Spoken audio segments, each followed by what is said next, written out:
heavy is the head that wears the crown, and that would be the conversation around the Winnipeg Blue Bombers, who, before we end this and just celebrate Montreal, we have to mourn what was a great season, what could be, I'm not going to say was yet, but what could be a great run, one that we were talking about dynasty and legacy, and now we're talking about what's next and how do we get here. Just a couple of questions. Let's go on the schematics first, because you're looking at a team when we're trying to do a synopsis, get to 4 straight Grey Cups. That is outstanding. Now have a 50% batting average in those Grey Cups, have lost 2 straight as favorites. They, in fact, fared better in the Grey Cup when they were underdogs, as they were the first time they won it. But we talked about that man-to-man coverage against the Alouettes. Bo Levi Mitchell, post-game, in his hit with TSN, said there was a miscalculation. Listen, Reggie Hall is an amazing defensive coordinator, but it doesn't excuse the fact that he's also been here more than any other defensive coordinator in the past 4 years. And in that moment right there, cover 0, a sack does nothing for you. You're up a field goal. You drop 9 guys, you get him to hold the ball a little bit, you get him to kick a field goal, tie the game, but a sack does nothing for you right there. Every offensive player right there, I promise you, is saying, please run cover 0. Cody Fajardo, as soon as he saw those linebackers start coming to the line, he saw the DB start to take into the middle, he knew, he's like, oh, I'm going to have one-on-one right here to one of my favorite guys, Tyson Philpott, your most outstanding Canadian. Amazing route, amazing throw. Having some time and perspective, you hear that and you say what? I think that, Bo wasn't wrong in saying what he said. Watching the game, watching the replays, watching it live, I even saw, I feel like, the Winnipeg Blue Bombers are not a team that typically goes, 0, but they felt like they needed to at that point and at that time. Because they normally don't have to. They don't have to. They normally can get pressure and before. Now that they did, and I'll say this, I'm not going to point any fingers because I didn't, prep it like that, but multiple times I'm watching, and I could tell when they were going 0, and what I noticed was the fact that they don't practice 0 often.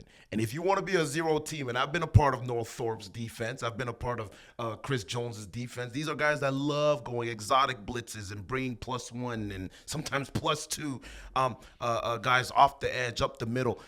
You could tell that there were mistakes that were being made. And if you want to be a team that brings a lot of pressure, you have to practice it since training camp and continuously all the way up until your last game of the season. But there were some small mistakes that were being made because football is a game of inches, DB. And a couple of times I saw 2 guys in the same gap off of a blitz, and some guys that were jumping out of their gaps, which forced a DB actually, to come back into a B gap, which makes it slower for the defender to get to the quarterback. In this case was Fajardo. So those little things were what bought time, along with Fajardo's smarts and his ability to kind of evade the blitzes. That is what made the difference in the game. If you're a 0 team, you got to practice it. And everything matters. The angle that you take, the speed at which you get there, the timing at which you go if you're not already at the line. And Winnipeg just seemed like they were not on the same page when they started to open up their 0 package. So sometimes we have this conversation as if it's a zero-sum game. You either bring pressure or you play coverage. And there is room in the middle to achieve both things at the same time. I felt late in the game, especially when Stanback is out of the game. And so the run game is less of a factor, for being honest. That you could have brought overload pressure, brought more to a side. Now, does that leave you vulnerable in the run game? Yes, but again, they're not looking to run, right? If they're running and they're running time off the clock, and their bell cow back is on the sideline trying to figure out what's wrong with his arm, you could have brought overload pressure, had more numbers to a side to get home, but also still had a numbers advantage in coverage to not leave yourself vulnerable. I felt going 0, going 1, bringing the house when you didn't have to, it was an over-calculation where the risk assessment at that time didn't make it necessary. It's not as if you're down and you're trying to force the issue, get a strip sack, fumble, scoop and score, something like that. You're up.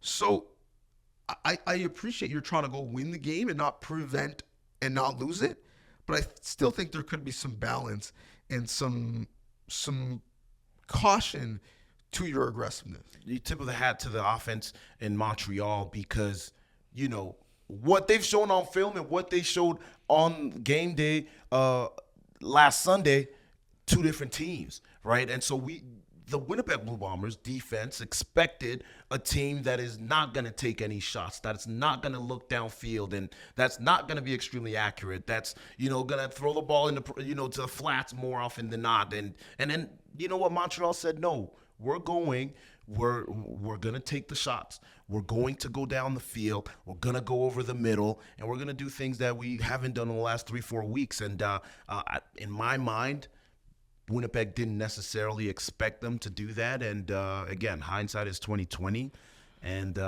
it went back and bit them in the butt. But when you look at this defense, when you look at this team, period, the sad part is, DB, is that they got here 4 years in a row, and it's amazing, and it's great. It really is. But the way that the expectations for this team have risen over the years, good is simply not good enough.